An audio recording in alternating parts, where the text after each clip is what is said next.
What's good, you guys? It's your boy. It's been almost a year since I've gotten this Roland P-6. I've gotten so many comments on different videos and different streams of people asking, do I still use the P-6? Do you still use the P-6? And my answer, truthfully, is yeah, of course I still use it. That's why I still have it, because I use it. In this video, I'm gonna try to break down the different ways that I use it now, because I definitely do use it differently compared to when I first got it. All right, so yeah, I remember I got, my lizard back there. I remember I got this, I think it was in November. When I first got it, I was really just infatuated with the fact that I had something this small and portable to make music on, because I really didn't have too much gear, to be honest. Like, I had Ableton, I had the SP, and I had the RC505, but I didn't have anything that I can grip in my hand and literally put in my pocket. So I was super duper infatuated with that, and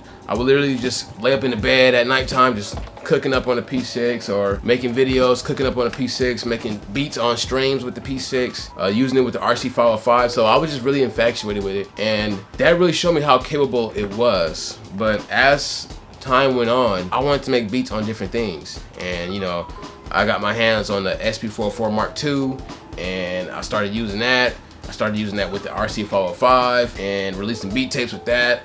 Was using Ableton as well here and there. So it's like the P6 kind of got left behind as a standalone workforce, you feel me? But as a little brother, it started to reveal itself as a useful little companion. As I would make beats on these different devices like the SP or Ableton or the RC505, I would still see this thing in a cut. Coward. I would still try to figure out, how could I use it, because it's like it has a sound to it. You can change sample rates on it. It has multiple effects on it as well. So I would always try to figure out how to use it, and eventually I started connecting it via MIDI to the SP404. And I will use it as a drum machine, basically. I would have my drum sounds on the P6, and I would have, let me get the SP. So I will have my drum sounds on the, I'll have my drum sounds on the P6, and I'll have all my sample chops on the SP.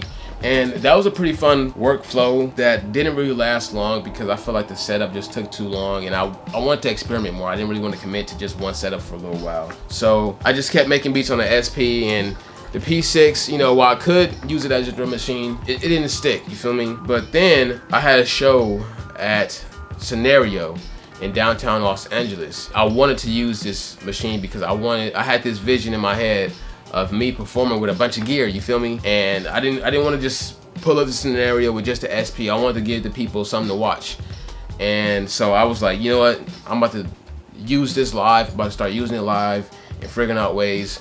And then that's when I discovered that I can put vocal chops and sound effects on here and trigger them while I'm playing my beats on the SP404 and doing effects on that. So this thing went from a studio piece, or using to make beats, to using it in a live setting, because I started to realize if I combine familiarity of different vocal chops that I have in here and stuff, I can also build a familiarity with the effects and figure out what effects work or what different vocal chops and stuff.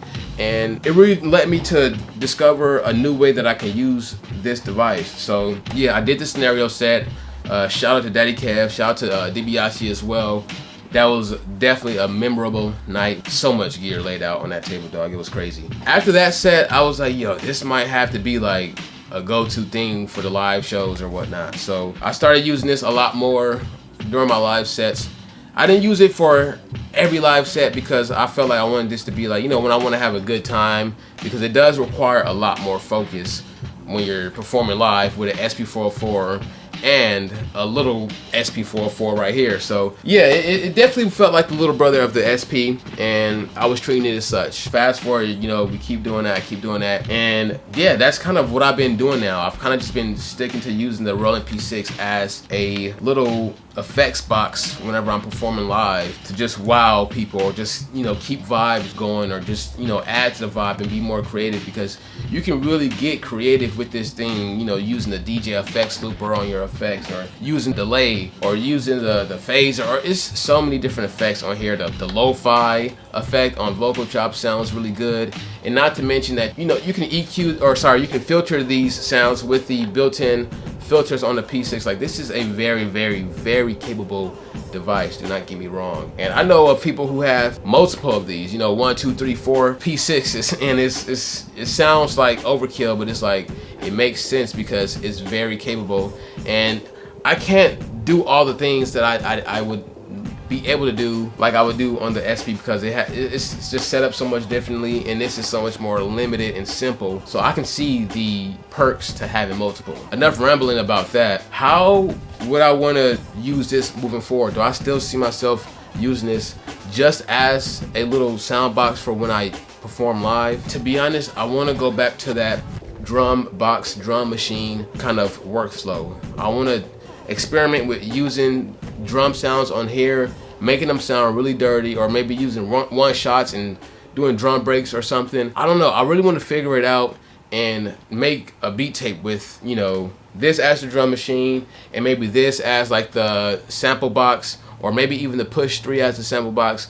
But I want the Roland P-6 to be the drum machine. Yo, I hate to interrupt the video, but real quick, I had to let you guys know that I just released my latest drum kit called the Knock Theory Volume 2. I hate to make bold claims, but this might be my best drum kit yet. It's full of hundreds of one-shots, knocking kicks, crispy snares, and my favorite part of this kit is the drum breaks that I made. I use things like this Tascam Portal Studio, this chroma console, and these 2 cassette decks to really get a nice sound. So make sure you check it out at thelowkeyshop.com.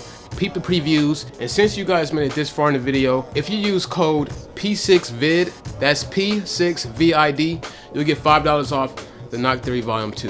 So with that being said, let's get back to this video. But yeah, I don't want to give any promises on when that's going to happen. It's just an idea I've had in my head. I wanted to just get you guys a quick video on if I use the Roland P6 or not still, because it is coming up on a year since it's been released. But yeah, make sure you guys like this video and leave a comment down below if you have a P6 and you still use it. Did you have a P6 and did you sell it? Let us know down below. I'm gonna get out of here, you guys. Peace.